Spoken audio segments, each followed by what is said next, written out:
ముఖ్యమంత్రుల సమావేశంలో ప్రధాని మోదీ మాట్లాడుతున్నారు. లైవ్ లో చూద్దాం. परेशानी उतनी ही कम होगी. हमें जागरूकता के फ्रंट पर साइंस आधारित जानकारियों को बल देने के साथ ही अपने मेडिकल इंफ्रास्ट्रक्चर को, मेडिकल मैन पावर को स्केल अप करते ही रहना पड़ेगा. साथियों, दुनिया के अधिकतर एक्सपर्ट्स का कहना है कि वेरिएंट चाहे कोई भी हो, कोरोना से लड़ने का सबसे कारगर हथियार वैक्सीन ही है. भारत में बनी वैक्सीन तो दुनिया भर में अपनी श्रेष्ठता सिद्ध कर रही है. ये हर भारतीय के लिए गर्व का विषय है कि आज भारत लगभग 92% वयस्क जनसंख्या को पहली डोज दे चुका है. देश में दूसरी डोज की कवरेज में भी 70% के आसपास पहुंच चुके हैं. और हमारे वैक्सीनेशन अभियान को 1 साल पूरे होने में अभी भी 3 दिन बाकी है. 10 दिन के भीतर ही भारत अपने लगभग 3 करोड़ किशोरों का भी टीकाकरण कर चुका है. ये भारत के सामर्थ्य को दिखाता है. इस चुनौती से निपटने की हमारी तैयारी को दिखाता है. आज राज्यों के पास पर्याप्त मात्रा में वैक्सीन उपलब्ध है. फ्रंटलाइन वर्कर्स और सीनियर सिटीजन्स को प्रिकॉशन डोज जितनी जल्दी लगेगी उतना ही हमारे हेल्थ केयर सिस्टम का सामर्थ्य बढ़ेगा.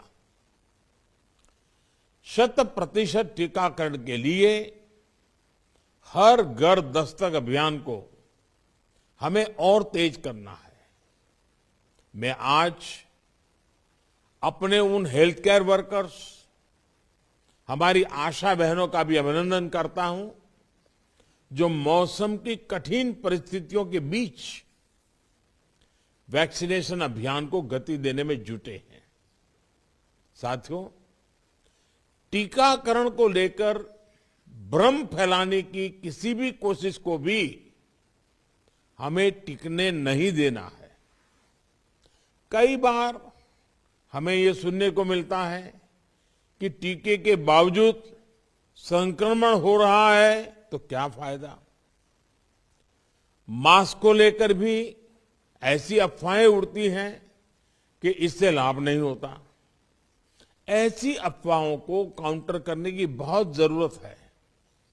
साथियों, कोरोना से इस लड़ाई में हमें एक और बात का बहुत ध्यान रखना होगा. अब हमारे पास कोरोना से लड़ाई का 2 साल का अनुभव है. देशव्यापी तैयारी भी है. सामान्य लोगों की आजीविका, आर्थिक गतिविधियों को कम से कम नुकसान हो, अर्थव्यवस्था की गति बनी रहे, कोई भी रणनीति बनाते समय हम इन बातों को जरूर ध्यान में रखें.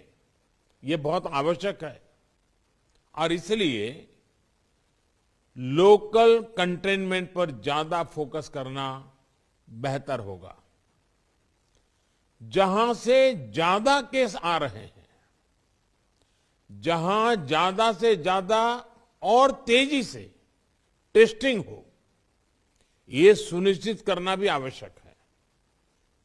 इसके अलावा हमें यह भी सुनिश्चित करना होगा कि होम आइसोलेशन में ही ज्यादा से ज्यादा ट्रीटमेंट हो सके.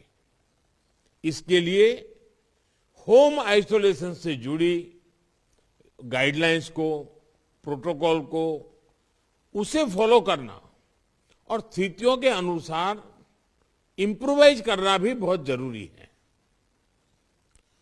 होम आइसोलेशन के दौरान ट्रैकिंग और ट्रीटमेंट की व्यवस्था जितनी बेहतर होगी उतना ही अस्पतालों में जाने की आवश्यकता कम होगी।